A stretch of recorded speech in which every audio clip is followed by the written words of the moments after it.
Saudara-saudari terkasih, salam damai dan kerukunan untuk kita semua. Sering muncul pertanyaan demikian, apakah agama masih diyakini mempunyai kredibilitas untuk membangun perdamaian, kerukunan, ataupun keharmonisan di negara Republik Indonesia ini? Pertanyaan ini menjadi sebuah refleksi yang mendalam bagi kita semua.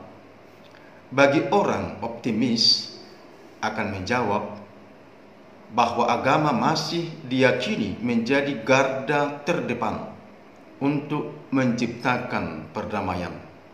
Tetapi bagi orang yang pesimis tentu akan menjawab sebaliknya, agama sudah mengalami keruntuhan dalam hal mengupayakan persatuan dan perdamaian.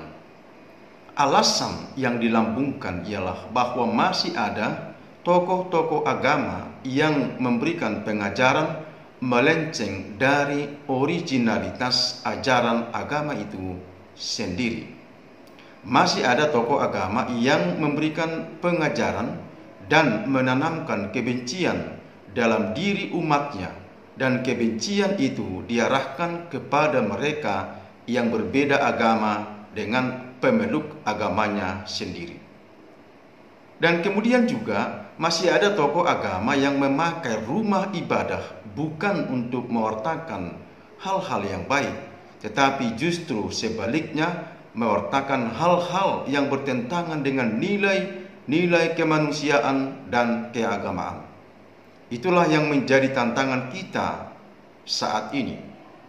Kita mengurut dada membaca di media aparat kepolisian ataupun aparat keamanan menggeledah lembaga pendidikan ataupun barangkali pondok pesantren yang berlabel agama karena diduga memberikan pengajaran yang melenceng dari nilai keagamaan dan kemanusiaan.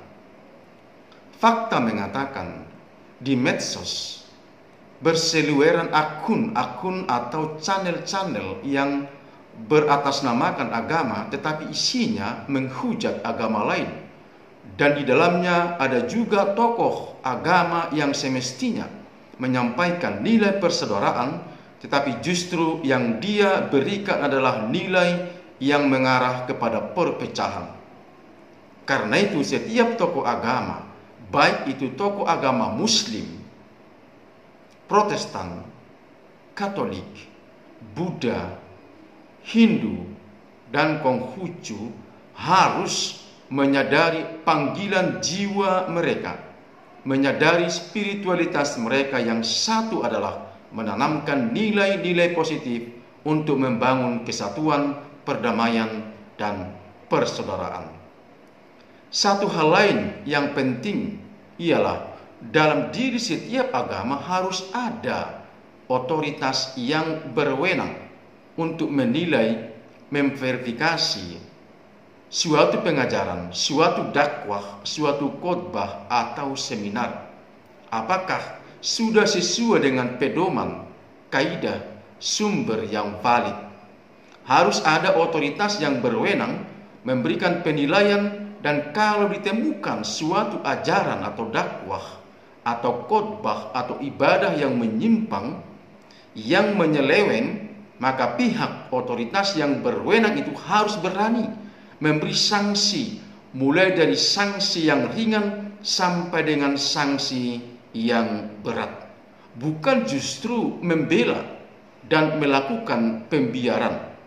Kalau membela yang benar dan melakukan pembiaran, maka akan semakin banyak muncul benih-benih kebencian dalam diri kita masing-masing. Maka dengan demikian, untuk selanjutnya setiap tokoh agama merenungkan apa yang mau dia sampaikan. Apakah sudah sesuai dengan nilai keagamaan, nilai sosial, dan nilai kemanusiaan? Kalau tidak, jangan paksakan diri. Itulah panggilan jiwa tokoh agama untuk membangun, bukan merusak. Menanamkan budaya positif, bukan menanamkan budaya pesimis.